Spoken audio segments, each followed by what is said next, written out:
Hello all, welcome to my channel. ఈరోజు మీకు carrot beans కొబ్బరి వేసిన కూర చూపిస్తున్నాను. పావు కిలో క్యారెట్, పావు కిలో బీన్స్ ఇలా సన్నగా కట్ చేసి పెట్టుకున్నాను. స్టవ్ వెలిగించి మూకుడు పెట్టి నూనె వేడైన తర్వాత దానికి కావాల్సిన పోపు గింజలు మినప్పప్పు, శనగపప్పు, ఆవాలు, జీలకర్ర, ఎండుమిరపకాయలు ఇవన్నీ వేసి బాగా వేయించుకోవాలి. కూరకి మంచి టేస్ట్ రావాలంటే పోపు బాగా వేగితే బాగుంటుంది. అందుకని ఆవాలు చిటపటలాడే వరకు వేయించుకోవాలి. వేగిపోయి ఇప్పుడు ఆవాలన్నీ పోపు అంతాను ఇప్పుడు అందులో కొద్దిగా కరివేపాకు వేసుకొని కరివేపాకు కూడా వేగిపోయిన తర్వాత కట్ చేసి పెట్టుకున్న క్యారెట్ బీన్స్ ముక్కల్ని అవి పోపులో వేసేసుకోవాలి. ఈ ముక్కలన్నీ బాగా మిక్స్ అయ్యాక పోపులో ఇప్పుడు అందులో దానికి అవసరమైన ఉప్పు, ఆ కూరకి ఎంత సరిపోతుందో అంత ఉప్పు, కొంచెం పసుపు వేసి ముక్కలన్నిటికీ ఉప్పు పట్టేలాగా కలుపుకోవాలి. బాగా కలుపుకున్న తర్వాత ఇప్పుడు ఒక్కసారి మూత పెట్టాలి. స్టవ్ ఎప్పుడు కూడా మీడియం ఫ్లేమ్లోనే ఉండాలి. దీంట్లో కొద్దిగా నీళ్లు, ఒక 1/4 గ్లాస్ చిన్న గ్లాస్తో నీళ్లు వేస్తే మీకు తొందరగా కూర మెత్తబడిపోతుంది.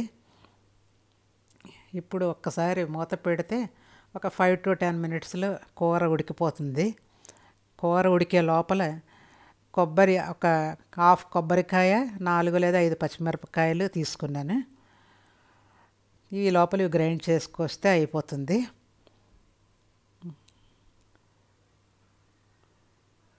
ఇప్పుడు చూస్తే కూర అయిందా లేదో ఒక్కసారి చెక్ చేసుకుని అవ్వకపోతే మళ్ళీ మూత పెట్టాలి.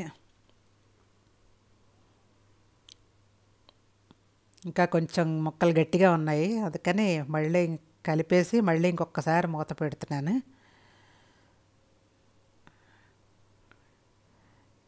ఇప్పుడు ఇంకా మెత్తబడిపోయింది కూర అంతాను.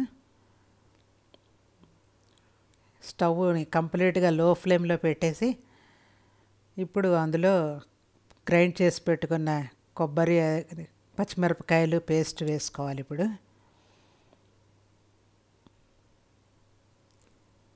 ఈ కొబ్బరి పచ్చిమిరపకాయ పేస్ట్ అంతా కూడా కూరలో వేసేసి ఇప్పుడు బాగా కలుపుకోవాలి కూర అంతాను.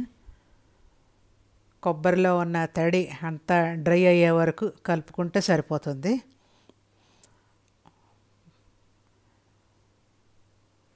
ఇప్పుడు ఇంకా మూత పెట్టాల్సిన అవసరం లేదు. ఇది ఇక్కడితో అయిపోతుంది కూర. ఇది లంచ్ బాక్స్లోకి అంటే కొబ్బరి వేసిన కూరలు అంత బాగుండకపోవచ్చు, మామూలుగా తినడానికైతే చాలా బాగుంటుంది. Thank you for watching.